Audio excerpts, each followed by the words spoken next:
All right, welcome to the Talkin' Shed podcast. Today we are up here at the Nova store. You guys have heard us talk a lot about the Nova store, and Nova is a little burg, I guess you could say, up in eastern Ohio, and I'm joined here with the Nova team. We've got, you may hear Tammy in the background. We may be able to convince her here in a little bit to jump on. We've got Seth. We've got Jake and Corbin. So how's everyone doing today? Doing real well. Doing good. It's a good day. Good. Doing great. Awesome. So you guys have heard us talk a lot about these guys, and I finally twist their arms hard enough to get them to jump onto a podcast. Is it everyone's? I know I did one with Seth. Has anyone else done a podcast before? Yeah, I did one time here. Corbin did? Oh, yeah. We had you on as well. Awesome. Well, I'm excited to be up here. It's the last day in February. I haven't been up here to Nova in quite some time, and I always enjoy the trip. It's a longer drive, but we're up here today doing a sales meeting. So I thought everything went pretty well. We talked about, as always, getting more done and how ways that we can always improve. Oh, yeah. Yep. Touch base on quite a bit of equipment, bouncing ideas off of each other, as far as what we need to do. Yep. So I think we all got some good ideas in mind and, looking at the road ahead. Yeah. So for maybe new listeners, why don't we go around and introduce ourselves maybe first?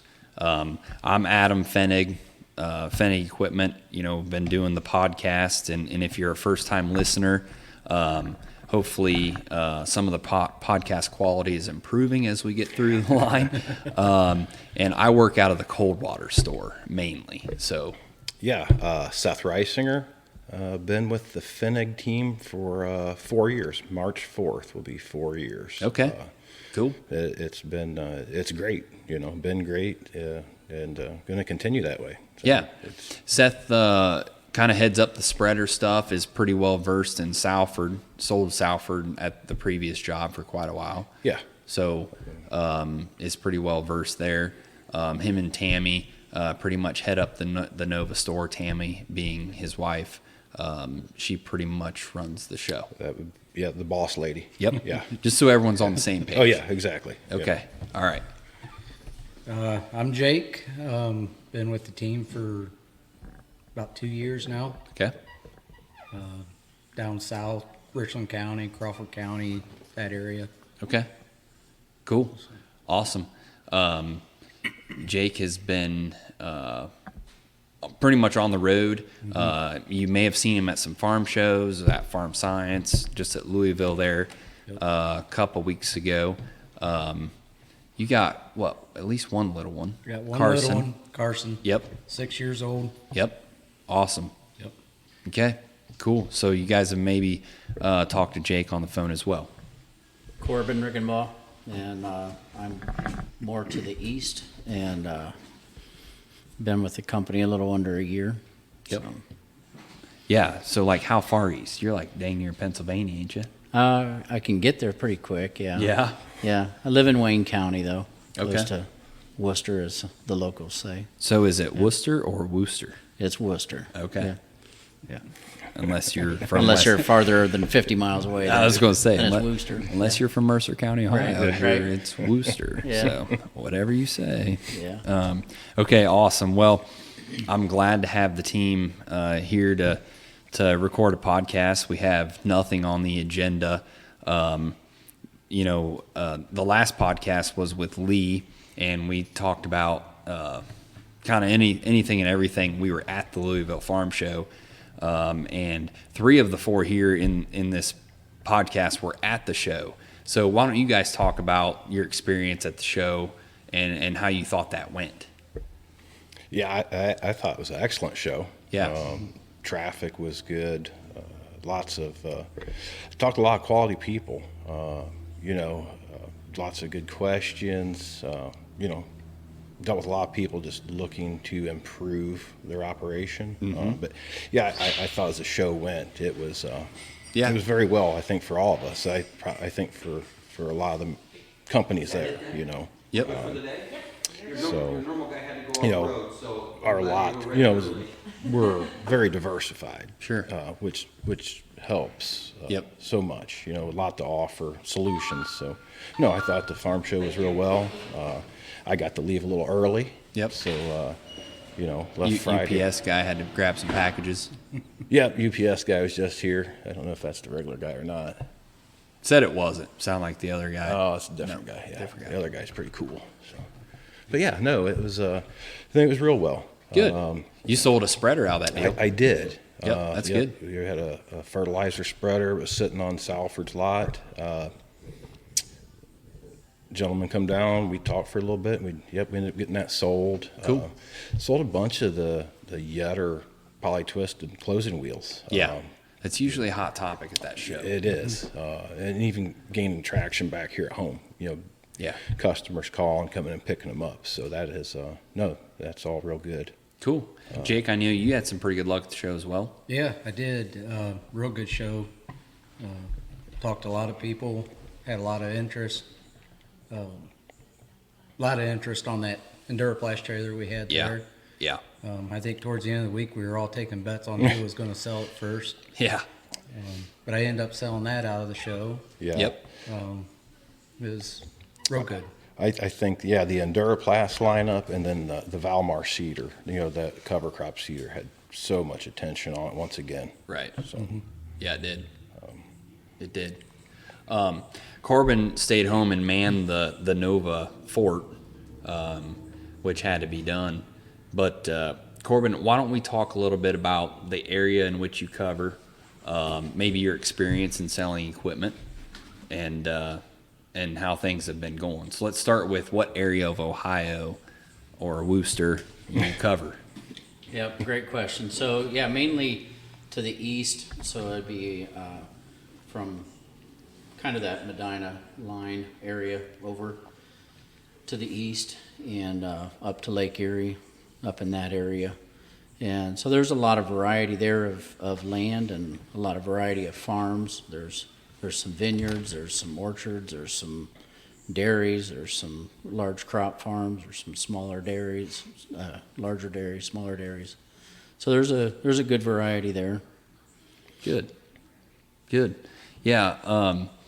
You know, when we first went east, you know, obviously we started in Coldwater, Ohio, and we started in Norwalk, right?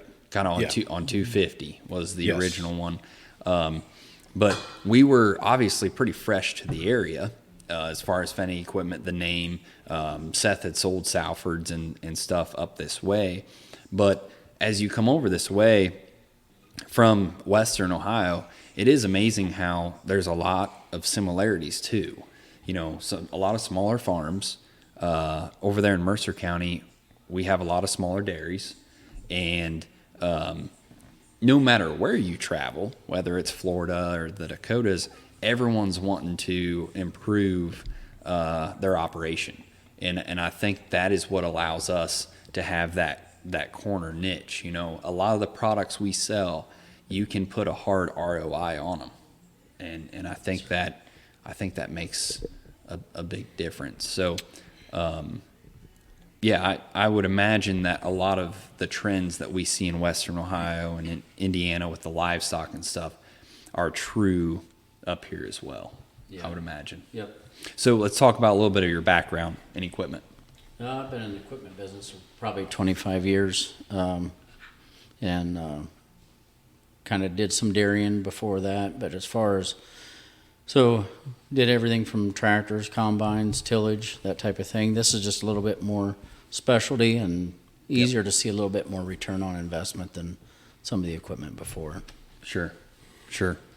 Yep. And how do you feel? You have grown. You know, today we had a sales meeting. From day one, you know, we had that meeting in the summer talking about planters, and we went over probably too much stuff. And how do you feel that you've grown into chasing that niche role, trying to help farmers maybe specialize a little bit more, maybe rather than higher horsepower tractors? Yep, great question. So a lot of what we need to do is listen to what the farmers are looking for, what they're heading towards, what their goal is, and then see what we can do to help them get there. And we have a lot of things that we can do with the products we sell, you know, whether it's closing wheels, row cleaners, even some replacement parts, but adding fertilizer to a planter, you know, all of that can add a lot of value to a guy's operation. Sure. And, you know, up here in Nova, we talked about it a little bit in the sales meeting, but, you know, we've got some on the road guys that are kind of on an island, and that can be good and bad. You know, we got Hunter. We did a podcast with him. He's over in Indiana. He's on the road pretty much all the time. And then we've got Corbin, who's on the road all the time. We've got Jake. And then Seth and I were talking about how we need to be on the road more. But, you know, is that kind of the way that you did it before, was kind of mainly on the road, or were you kind of in an office more often? No, I'd say I was on the road more than in an office. Probably 20 years ago, maybe I was in the office a lot more, but otherwise I've been on the road for the last 20 years. Sure. Yep. Yeah, you know, it allows you to get out there and get in front of people and meet so many more people and expand your reach, and talk about what it is that you have to offer to a customer. But like we talked, you know, I need to do a better job of showing you guys what kind of inventory we've got at Coldwater. I mean, we've got so much stuff there, and I can understand now coming out here how I see things here that I didn't maybe know existed, how you guys can struggle to maybe get that stuff and get that information to you. So we need to somehow figure out a way for you guys to, like, we almost just need like a live camera where you guys can just look at the lot and fly a drone around and look at it. That'd be pretty handy. I don't think you'd want me flying it from here, though. Yeah. That's true. Yeah, I guess we could do that. It's just like at Sunset Pier in Key West. You know, the camera's there. You can log in. Oh, right. Anytime. I see. And check them out. See what Adam and Cody's doing. Oh, okay. Or look at equipment. But yeah, just log in and see what's happening in Coldwater. We might see him in a tree stand. Oh, yeah, most likely. Yeah. Yeah, who knows? Dad might be doing that right now. He may have some logins out. Yeah. I don't know. It's hard saying. It's probably what's on his mind. Yeah. He texted me. Yep. He texted me earlier. Yeah, that was the first time. I told Tammy by Friday he'll be calling. Oh, yeah. He's gonna be missing us. Oh, yeah. So yeah, missing us is a good way to put it. So what? You know, we don't have to talk all equipment. I'm sure people, you know, Cody and I talk a little bit of hunting every now and then.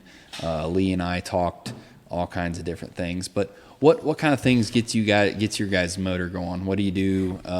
You know, between Friday and Monday and after hours.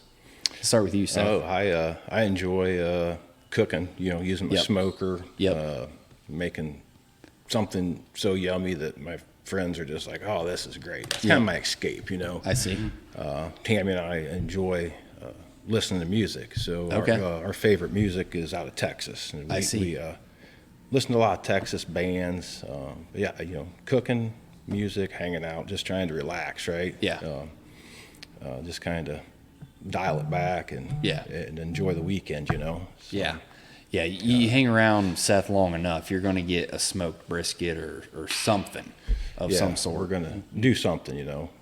And that's it, you know, just that relaxing, you know. A little bit of farming, you know, and I guess, you know, tractors, always like tractors, old school, cool, you know, muscle tractors, things like that. You do some stuff with pulling. I did. I'm kind of over that now, but yeah, you know, I was involved in tractor pulling, did a lot of it. You know, did some work with Ohio State as a tech official, and you know, it's a lot of time. You know, when it's nice enough to go pulling, it's nice enough to be farming. Yeah. You know, so you get out of town, next thing you know, customers want something, or my dad wants something. Oh, you know, you're not home. So Right. Try to pick and choose those battles now. Oh, yeah. You know, so I found out that I'd like to screw off. Yeah. You know, like to go down to Mohican, go to the river, go camping, go putting bay. So, just things, Yep. I think a little more relaxing and enjoying life. Good. So, That's good. That's good. Yep, what about you, absolutely. Jake? Yeah, if I can ever get my son to calm down, keeps my hands good luck. full. But Good luck. no, mostly farm. I've Yeah. been helping a guy out for 19 years and Okay. do that on my weekends if we're not at a rodeo for my son. He's Okay. in the rodeos. I see. Which we got one coming up here in a couple weeks. Yeah. You ever get out to Macarena out by us? Nope. Wabash? Nope. Yeah. I thought that was a dance. The Macarena. It is a dance. Yeah. Okay. Yep. It's also the name of a bull riding arena. Oh. And I'm blown away every time I go there on how popular that place is. It's unreal. Yeah. Rodeos are coming back. They must be. I mean, growing up, like through high school and stuff, we would go out there every now and then, and it'd be busy. But I've taken my boys there 3 times, I think, in the last couple months. And Saturday night starts at 7, and the last time we went, we went to pay money to get in, and she says, there's no seats, right? I just want to let you know so that you don't want your money back. And I was like, are you kidding me? And it was crazy. We struggled to find a place to park. I couldn't believe it. I mean, there were people parked along the road. It's on a highway kind of like this here, probably for 1/10 of a mile, 1/8 of a mile each way. People parked out on the road. Could not believe it. And they got some good bulls in there now. I remember it used to be a bull would go in. He probably wasn't going to buck, and he knew right where the gate was. Like now they got some bulls in there. We usually leave at like 9:30, but I in the last 3 times I've been there, I haven't seen anyone cover a bull, which is good and bad. It's good because they got good bulls, and then they got a clown in there now too, which makes it pretty entertaining. Does he work for Phoenix? Well, that's Cody. Okay, that's why you said clown. I didn't want to mention names. Right. Yep, that's Cody. I can see him paint on. Oh yeah, standing in a barrel. Well, he don't really dress up a whole lot. He gets done from work and goes down there right to the bull riding. Yeah. But yeah, he's doing that, and then if we're not doing rodeos, we're doing something with our livestock, show animals. Sure. I'm 4-H advisor, so we got our hands full with a bunch of kids with their animals for fair, and I see. I'm kind of known in the area as the goat guy. Don't really know why. But, Anyone needs a goat, you call Jake. if they need help showing, it seems like I'm always the one they call. Don't know why, but Yep. it is. But yeah, between that, farming, and spending time with my boy and my wife, There you go. try to go camping some. Love to Okay. hunt. Yeah. I'm in the same boat with you. Yeah. That's good. Anytime I can get in the woods, I'm in the woods. Yeah. It's not very often, but Yeah. Yeah. That's good. What about you, Corbin? Well, we have a small farm and we raise some beef there, and so lately we've been working on a building, getting that ready for some baby calves and stuff, and got 3 younger kids that are some of them are in 4-H and some of them aren't old enough yet. So as far as kind of in that process there, but looking to get Holsteins some- or yeah. Okay. We got some Holsteins, some crosses, and some jerseys, and a little bit of mix from the neighbors there. I see. Yep. Looking to get into chickens next. So. Oh yeah? I did a little bit of that this past summer. Yeah. Yeah. Yeah, I ordered them online. They came as like 1 or 2 day olds. Yeah. Yeah, I did. Dang it, I forget what they called them things now. They were red. Son of a gun. I don't remember what exactly they were There's called. a lot of different breeds. Yeah. Yeah. Yeah, Yep. I'll think of it here in a little bit. But yeah, we did 50 of them, and Okay. I had one of the movable chicken tractors. Yep. It worked out pretty well. Good. Yeah, we butchered them, and yeah, it was good. I plan on trying it again. Good deal. So. it's what my boy wants is It was fun. chickens. Said nope, no. Oh, they're no way. they're easy. No way. Yeah, they're easy. He's got a pot-belly pig. That's good enough. Oh yeah, yeah, yep. In the whenever I recorded with Lee from Salford, Lee Kilpatrick, the U.S. Territory manager, sales manager. He asked me what my morning routine was and what gets you going. And I always looked at Lee as like the David Goggins. I don't know if you guys know who Goggins is, but he's a guy who runs all the time. And I know Lee and Dad have went on runs and stuff. What gets you guys going in the morning? My wife yelling at me, give me that first cup of coffee. Yeah. Telling me everything we have to do for the day. Yeah. I'd say she keeps you in line pretty well. Pretty well. Yeah. No, and by the way, that was a very good podcast. Lee is man, what a motivator and speaker. I just got to say, that guy is, he's something else. It was so fun. Last year, I gave Gunkman a heads up. I was like, hey, if you could mention it to Lee, I would like to do a podcast with him. This was last year at Louisville. And, they were like, well, what time? And it was pretty formal and stuff. I've gotten to know Lee a little bit better since then. And so I think it was that night that we had some hors d'oeuvres and a little party at the Salford booth. I told him, I said, hey, just so you know, we're doing a podcast. And he's like, oh, bring it on, and I was like, okay. Well, the only time that worked for me, or both of us, was the final day of the show. And so everyone left, and I was like, I got to go record a podcast quick with Lee. And so everyone's packing up. It's I don't know, 5:00 or whatever on the last day. And so we sit down in those white chairs, and every Salford employee was packing up, and me and Lee are just sitting there with headphones on, and they were throwing stuff. And but yeah, it was fun. That dude is full of knowledge. Yeah, that was good. And I actually did one of those runs with Lee and Dave and Dad and Mom one morning.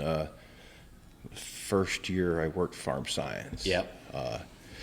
And got roped into that whole thing. And it wasn't bad. Yeah. That's just not my every morning routine. Sure. I mean, I was good with it. I just liked the breakfast buffet better. And was not doing that. But right. I have, a little bit, I don't do it faithfully, but, get up in the morning, coffee, watch some news. Yeah. Not enough to get totally mad for the day. Sure. But, there's a fine line. Yeah, there is. Depending on what you watch and listen to. And then I've actually here for the last, several months, been trying to incorporate a little bit of exercise in the morning, get the blood flowing, some walking, and try to start the day out with a little more energy. So, it's amazing what it can do. Yeah. It's crazy. There's actually a young friend of ours. He's 10 years younger than me. He's like, man, you need to stretch every day. Yeah. And so every morning, just trying to do that and just get the body prepared. So that's not a huge routine, but that's kind of what it is, So, oh yeah. The conveniences that we live with today make us a little bit unhealthy. Yeah, there's no doubt about it. You get busy, and man, I don't want to stop here and eat, but I'm kind of hungry, right? So, we're not doing our bodies the best of favors most of the time. Yeah. So. Yeah, if you're on the road much, you're always tempted by fast food places, and oh shoot, I didn't pack, and I need to grab this, and it definitely it is amazing how and Lee said it in the podcast, how working out in the morning or whatever you're doing sets the tone for the day. Yeah, and that is so true. Yep, just a little bit of something, just get moving. Yeah. Yep, get the blood pumping. So. Yep, Jake. Really don't have too big of a routine. Just get my boy ready. Yep. If my wife's home, she works 24 hours on, 48 off. So I see. Just depends on who's home and where he's got to go. Sure. And then I'm not a big coffee drinker, so I grab me a Diet Mountain Dew. And there you go. Probably shouldn't drink that, but with my diabetes and all that, probably not too good, but it'd be all right, I guess. So you need to get on that Dunkin' kick. See? Yeah. Just try it sometime. That Dunkin' is good. You can just drink it black. That is. Yeah, I don't know. I mean, we wouldn't know today. Well, there's going to be a Dunkin' good today. Right. Yeah, I had a leftover Dunkin' cup in my truck. Yeah. That I brought in with me from a couple weeks ago. But Well, they're building a Dunkin' not too far from me, and I've already been told I got to make sure I bring Tammy coffee when I come up there here, you go. There you go. I'll get some brownie points maybe. Yep. There's one in Salina there, but I don't go up there very often for it. But yeah. What about you, Corbin? Anything?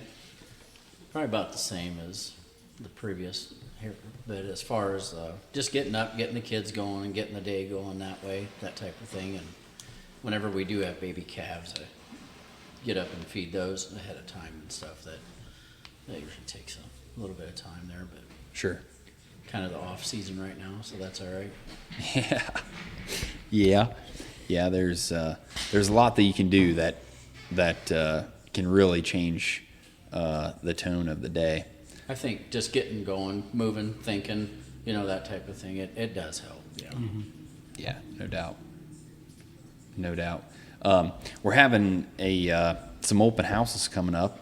Salford customer open houses, so that'll be fun. Oh, yeah. About a month from today. Yeah, that is always a good time. Get our group together. Get customers together. It's today's the last day of March or February. That's Yes, hard to believe. it is. Yes, it is. Yeah, I always say Louisville Farm Show comes and it's over, Yep. and then time goes super fast. I mean, it's already flown by, but once we get through Farm Show, Right. it just gets crazy. Right. Oh yeah, because lead times are a serious issue right now. You get to June, July, August, lead times are an issue because a lot of stuff we sell is for spring. Well, now you get something with a 3-week lead time, you're looking at April almost. Yeah. So that changes the game, especially you start talking south. I got guys in Alabama that are planting right now. So, we talked in the sales meeting how the door is going to start closing on some of these planter products.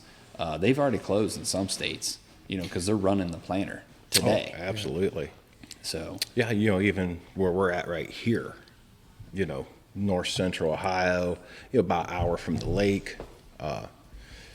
You don't have to go very far south of us here in Ohio, and those guys are at least 2 weeks ahead. Oh, sometimes yeah. 3. They're oh yeah, Interstate 70 is a dividing line for me. I mean, you get south of there, and it's several degrees warmer, and a week, maybe 2 sooner planting. Yep, It's absolutely. crazy. It's crazy. Well, last week, going back and forth between the two stores, there's a number of people out chisel plowing. Yeah. You seen some fertilized spreaders running? Yeah. You've seen some people out. Yeah. Oh yeah. Well, I've heard a lot of people saying how dry they are, and we certainly aren't in Western Ohio. But I've heard some guys in like Eastern and Southern Ohio talk about how they've been ditching and doing all this stuff, and I'm like, man, I don't know if we're not that dry over my way. I mean, I can't think of a single time in the last 3 months that I would consider driving through a field and not get stuck.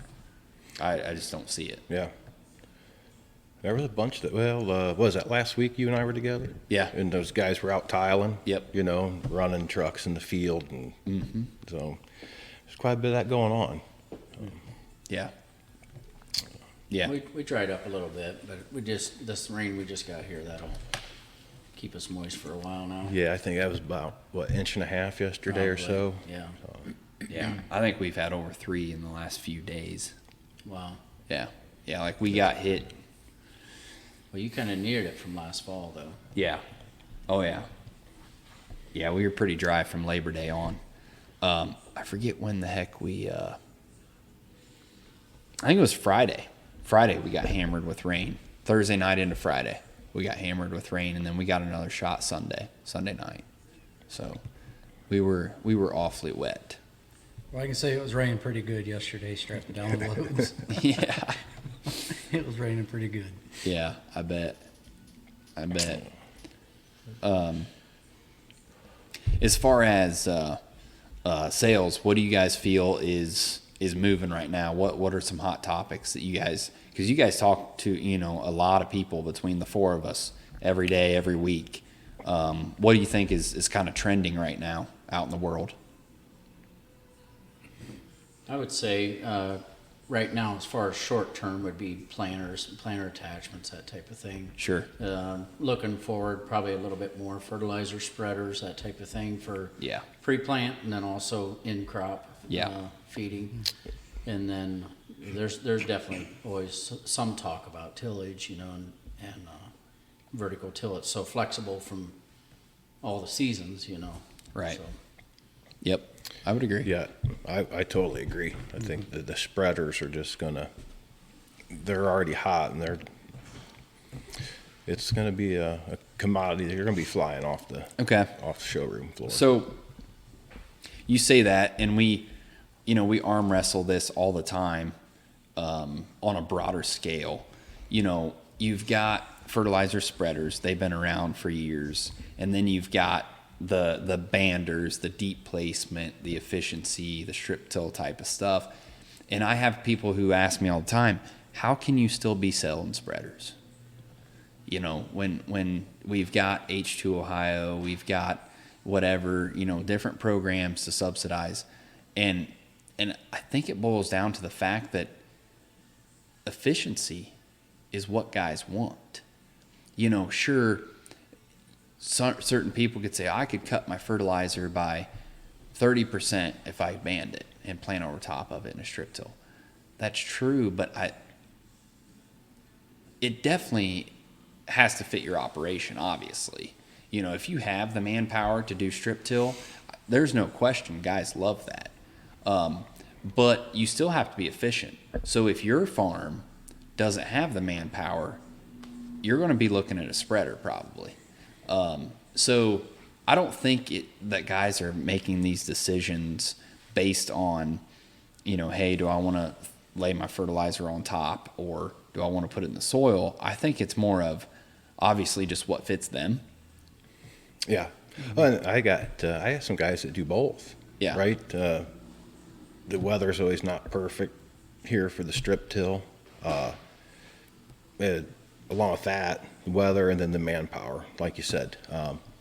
It's either father, son, or two brothers and a dad, and it's timing and personnel. So, and then I had several guys that actually just bought from me a few months ago because there was a huge difference in price on the product. Sure. Yep. And that was going to work very well for them. Yep. So.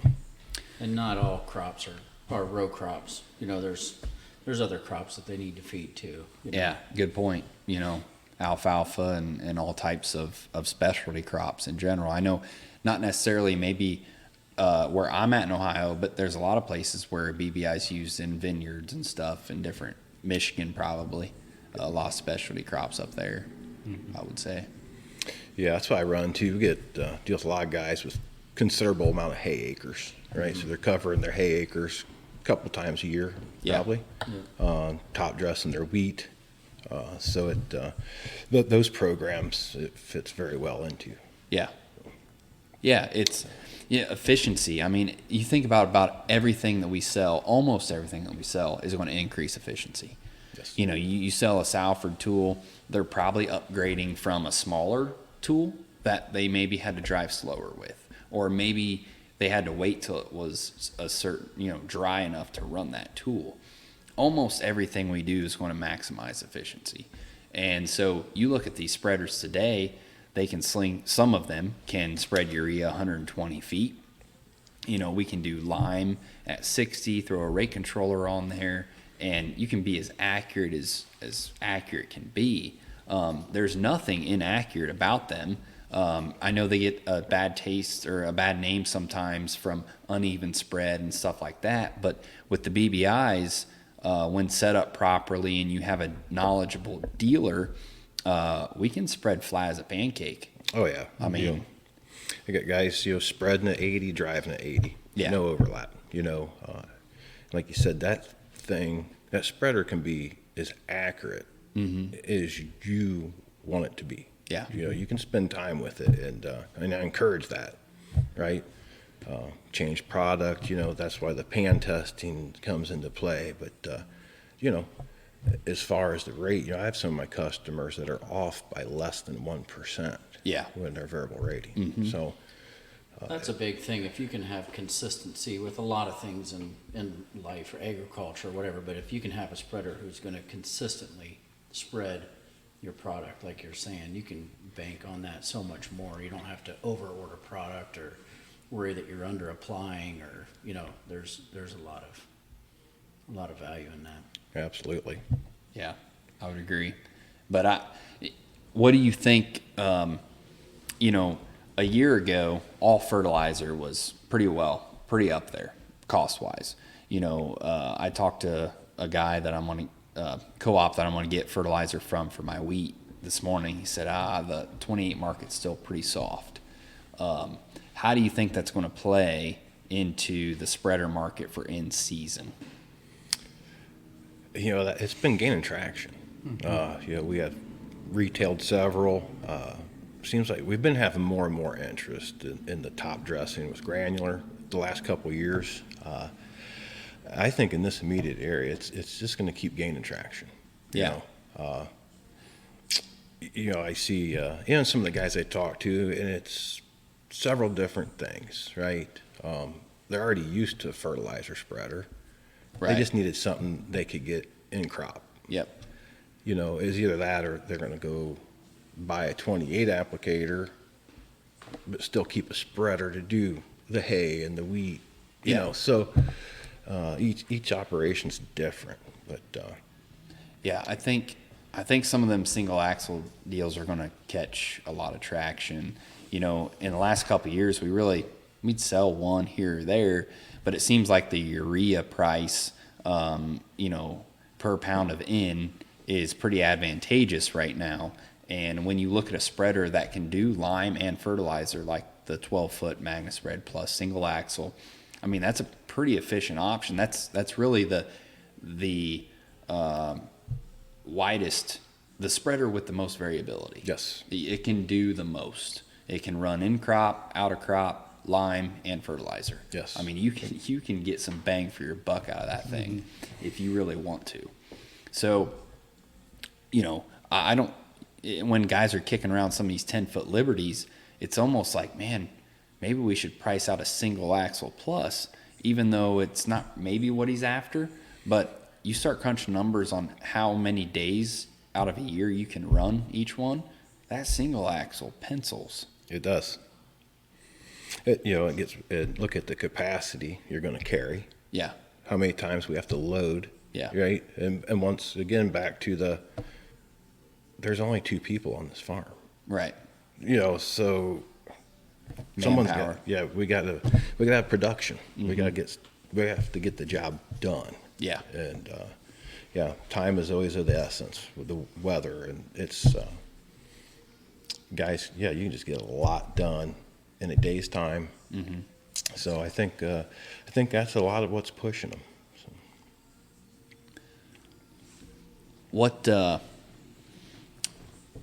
What types of products are you guys most excited about over the next 12 months to sell and bring to customers? Doesn't have to be a new product. It could be a product that you're kind of just learning about, but something that you see a lot of traction in that you're really excited to talk to customers about, you feel comfortable selling, and it's something that's going to add value to their farm. I'm looking forward for the demos on the VRT. Yeah. And doing the demo in 1200. Got Yep. a lot of guys. Yep. So Salford Both tools maybe Salford in general. tools, yep. Yeah. Of course, we know the VRT's been gaining a lot of traction. Cody and I, we would write down in our books, hey, we got this guy who wants a demo. Well, the problem was come April, who knows where this book is. And so we started just writing it down on a whiteboard, and we have got a list of people who are interested. Now, of course, we need to qualify and make sure it makes sense for everyone. They have enough horsepower and stuff like that. But what's interesting, what I told Lee last week, I said, today we order a Salford tool, we're looking at September. I'm wondering if we don't need to order more VRTs, because if everything goes well this spring, we're going to sell the 3-4 that we have, and we won't have anything for like Farm Science, because by the time spring comes and we sell what we have, it's going to be April, May. Well, you're going to be into November on their lead time. So then you order then, and you've missed fall with VRTs. Correct. That's something to think about. But I told Lee, I said, man, how do you place an order for 2 or 3 VRTs when you're sitting on 5? But I think we have the confidence in our sales team and the product, and the number of demos and the traction those things have. I don't know. It's something we need to look at. Oh, absolutely. And that's hopefully spring works correctly. Cause once we get to the field, do demos, that speaks volumes. Right. And how many times have you seen it with the VRT? Run it. Yep.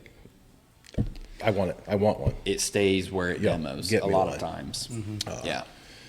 So, just like all the tools, that's my favorite part. I love the smell of spring dirt. Oh yeah. I don't care if I'm out running 1200, 22. It's time. Yep. That's the time of the year it's enjoyable, right? Yep. Getting this tool on your farm behind your tractor. Right. And go make it shine. Yeah. Make it work. Put it to the test. Yep. Make the farmer a believer. That's it's probably the favorite part of it. Yeah. Yeah. I had a guy last year. He gave me a challenge: find something better than his John Deere. I Yep. showed it to him. He owns one now, Yep. That's good. and that was all through demo and working with him. Yeah.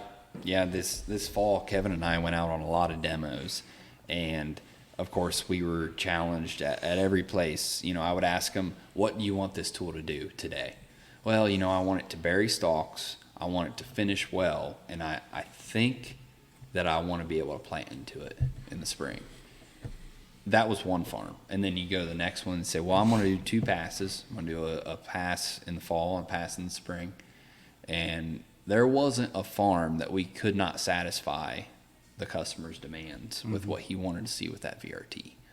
We would run it in bean ground, and of course in bean ground it was pretty easy. Yeah. But, we would run it everywhere, and every farm wanted a different look. Some guys wanted root balls out, some guys wanted them in, and different finishes.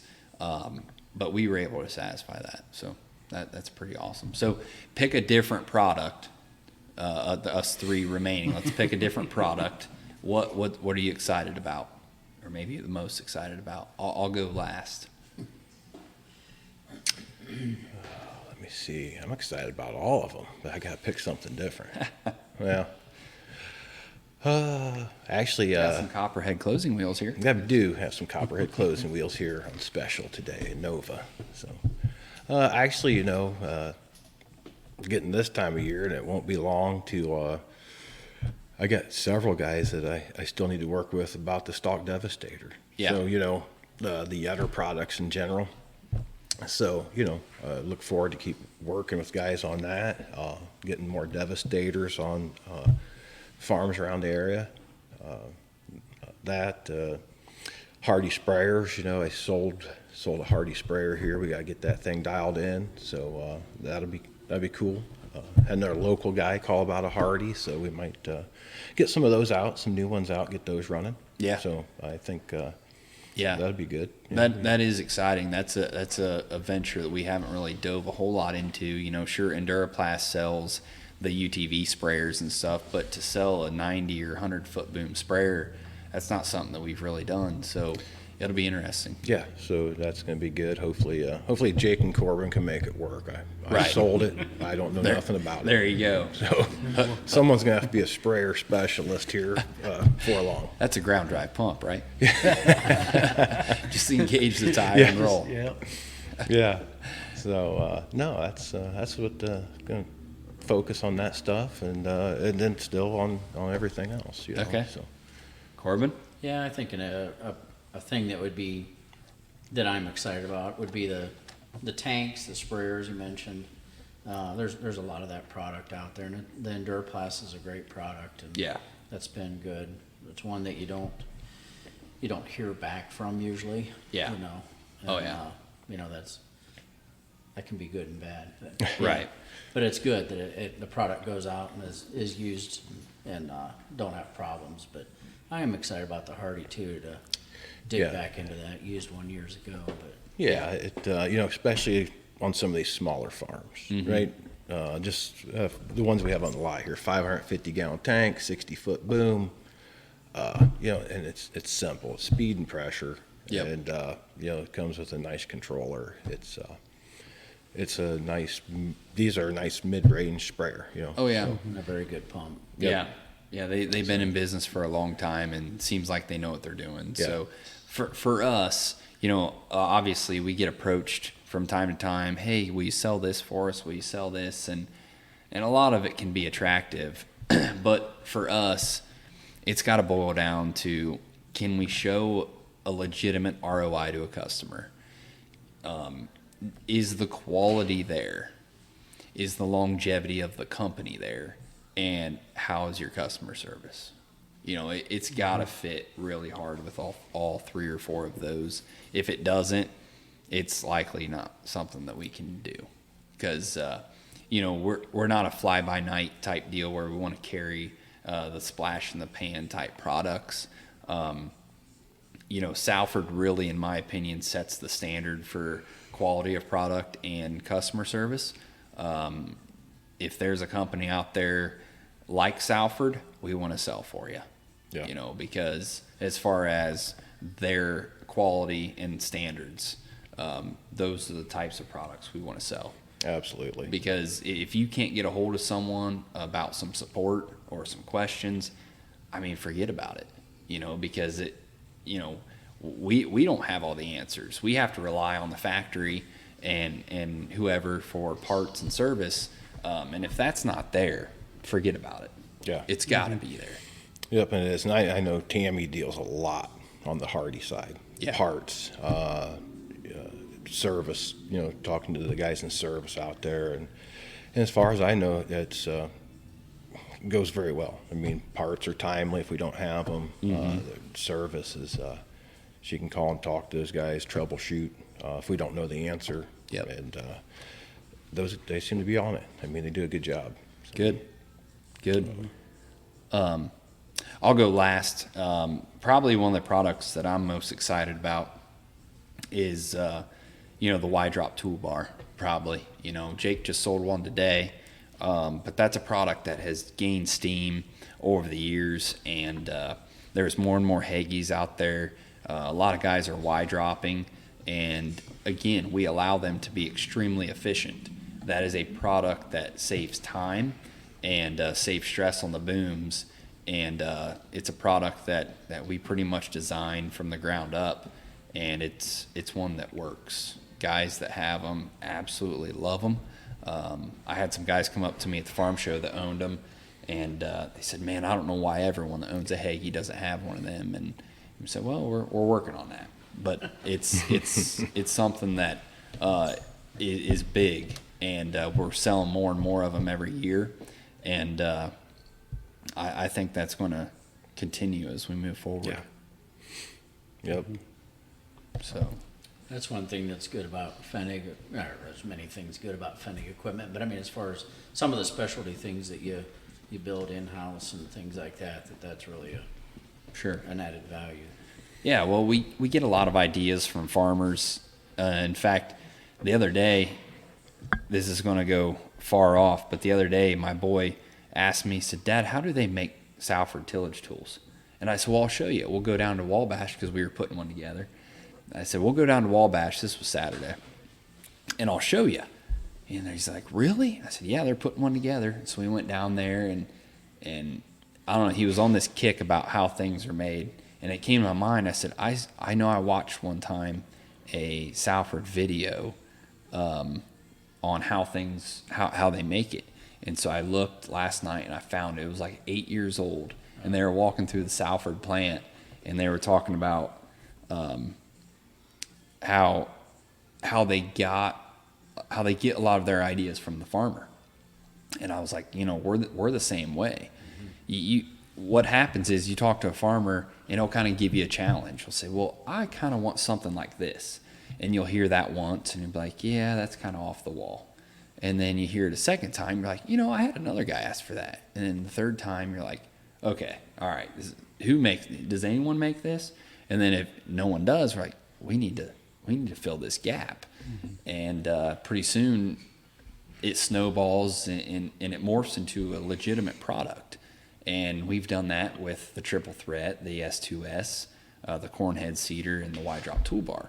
It's just extremely niche products that we have seen a void or a gap or an opportunity to offer an ROI and increase efficiency with a product. Yep.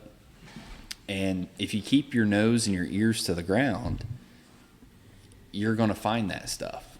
And you'll find different ways to add value to your customer. And that's what we've tried to do with those products. Yep, for sure. So, well, hopefully I sell one or 3 wide drop toolbars yeah. at some point. Yeah, well, we'll run out of them eventually. They are a timely product. We don't sit on a whole bunch of them, but yeah, it's something that that's pretty cool. That volume's been increasing. Oh yeah. We've been selling more and more every year, and getting the new shop out there at Wabash has really changed the game on the wide drop toolbars. We used to pull them in one at a time, and it would take up our entire shop. I have seen as many as 5 of them being worked on at one time in the new shop. That helps your efficiency then too. Yeah, everyone's. And, it used to be, Jake, like the one you just sold, it used to be if you sold one in March, we would really struggle to get it pushed out by side dress time. Right now, there's only like 3 of all of them that aren't completely done yet at the end of February. Yeah. And I would say 30% of them probably are done and delivered to the customer already. Okay. I remember 3 or 4 years ago, I spent about 2 weeks on the road in June delivering toolbars, wide drop toolbars. We would make them, and I would deliver, and I would tell them, have this one ready by the time I get back. I went to Minnesota, went to Wisconsin. I said, I'll be back in 2 days. Have this one done. And we'd load it, and I'd go. I'll be back in 2 days. Load it and go. I mean, Illinois, I delivered about 5 of them in 2 weeks, nonstop. I mean, because we were running behind, and we weren't efficient at the time when we didn't realize how inefficient we were. And, things that you think should take 4 weeks take 6. And so, but I think the new shop is actually, I bumped the efficiency up, if everything. Seems to me like it's ridiculous. The tillage tools are coming together faster. It's probably, I've not been there while everyone's working, but it's got to be so much better for unloading trucks and putting tools, just helping everything. It's yeah. I mean, you can't even describe it. You would have to experience how inefficient you once were. You have to rewind back to when Mitch was working in the shop and our fabrication department was a grinder and a torch. I mean, crazy. I told the story. Well, I picked up the Tractor House magazine yesterday, and it was Haynesworth Farms out of New York. And I told Cody, I said, Mitch and I went there one time. And he looked at it, he says, this guy in New York? So yeah, Mitch and I went there. Dad sold him a Valmar cedar. And so Mitch and I went out there, and, you can imagine we jumped in a truck similar to our white Ford F-350. So you can imagine the amount of tools that we had. The service truck at that time had a flatbed on it. We didn't even have a service truck. So Mitch would always he would take a Milwaukee bag, the red Milwaukee bags, and he would throw all the tools he needed in one of them. That's the tools that we had. So like an adjustable wrench, an impact. And we went out there to New York, and the brackets were totally incorrect. Something about we thought it was a 330 or a 335 because it was a Case IH, or they make a lot of odd sizes in that tool, so I don't know if it was a 42 or 40 or 39. Anyway, the brackets we had prefabbed didn't fit. there we are in New York with virtually no tools whatsoever. And so we stayed. We ended up staying like 3 or 4 days. We had to go find a place to buy square tubing, metal tubing. Had to go buy it. Had to go buy plates. And he had an iron worker in his shop. He said, here, you can use everything you need to use in the shop. And we stayed and fabbed new brackets. I mean, to go from that to we got a plasma table and you know, it's just night and day. Unbelievable. How much more efficient you can be. And it's just crazy how it changes everything in the shop. Hopefully the confidence in the sales guys, because they know what is backing them, to the enjoy, you know, how well a shop guy can enjoy his job. Right. You know, the other day, the shop guys used the overhead crane to shove all the coils up in a 2200. They didn't lift a single one. And I say they, one guy put all the coils up in a 30-footer with a crane by himself. I mean, Very efficient then. we used to have, we would gather everyone together. We'd get 4 or 5 guys and we would shove them up. We would each, it would take 2 of us, because one guy on that, especially on the swivels, wasn't enough. So we have 2 guys, and it was crazy. It'd wear you out. Yeah, it's amazing now. Talk about a morning routine. That'd be a good one. Throw some coils up in a 2200. Jeez. Oh, no doubt. But the 1200s they still do by hand. But I'm hoping. So we got a lot. We're doing a lot of construction out there now, and I'm hoping that it's all done in a timely fashion, maybe this summer-ish, to where we could have like a field day / open house out there. I think that'd be really cool to have, you know, have like dinner in the shop and invite customers and do a walkthrough, because about everyone I talk to is, oh, how's Wabash going? And I think it'll be really cool when it's completely done. I mean, the investment that's going into that it's going to be a sweet, really nice deal. So I'm beyond pumped for that. So is most of it in the back building then? Or are you doing some in the front building too that are Most of the improvement is in the front building. in the front? Yep. Okay. The back shop, it was built. Just pretty much cleaned it up and, Yeah, it's done. I mean, we're working in that Yeah. 100% right now. yeah. There's really not much to do in that. The front place, it was pretty cut up. They had like a side room here, a side room there. And so we tore out a bunch of walls. They had restrooms, they had offices in there. We tore that all out, and we're pretty much starting from scratch, because that is going to be the warehouse, and then we're adding on to a building to get the office space, and we're doing kind of a showroom like this right here. So to get that, you know, we're going to have kind of glass in the front like this is. There'll be a main entrance, and then there'll be like a couple sales office or a salesman office desks set here to the side, and then displays all around it, and then office personnel in the back. So when someone walks in, I think we're going to have something like this for Sandy. She's going to kind of be the director of traffic, like at an airport. Hey, what are you here for? I'm here to pick up my order. Okay, you know, she'll call Austin or page him and tell the customer to go to, you know, they'll take care of invoicing and stuff, and then tell them to go to door number 3, and Austin will be there, and there it is. Perfect. Or if they need a sales guy, he's not hidden in the back, he's right here, you know. So it'll be pretty efficient, hopefully. So, Good. That's great. It Yeah. looks different. I Yeah. will say that. I've been in it here last Yeah. week and stuff. It Yeah. don't look the same. No, oh no. Yeah, they gutted a lot of stuff. So yeah, it'll be pretty cool. So what else? We're creeping up on an hour. I didn't know you guys could talk that long. Right. Yeah, I know. Well, I asked Tammy at one point if she wanted to be involved, and she said, no, yes. Do you need some headphones and want to talk? Tammy, we can at least introduce yourself. Okay. Hi, I'm Tammy. And let's talk about everything that you do here at Nova. Okay. So I pretty much run the show over here. I have these 3 guys that I have to keep in line. You are busy. I take care of all of their orders. I take care of ordering all the parts and inventory for over here at Nova, and special orders that customers might need. Hardy Parts has become something that I've become very familiar with, looking them up for customers, take care of walk-ins coming in the door, sweep the floors, clean the toilets, all that kind of stuff. So, what's Seth do? Exactly. You also run some forklift, unload Yes, trucks, I unload load trucks, load trucks, pretty much anything that needs done. Awesome. Well, I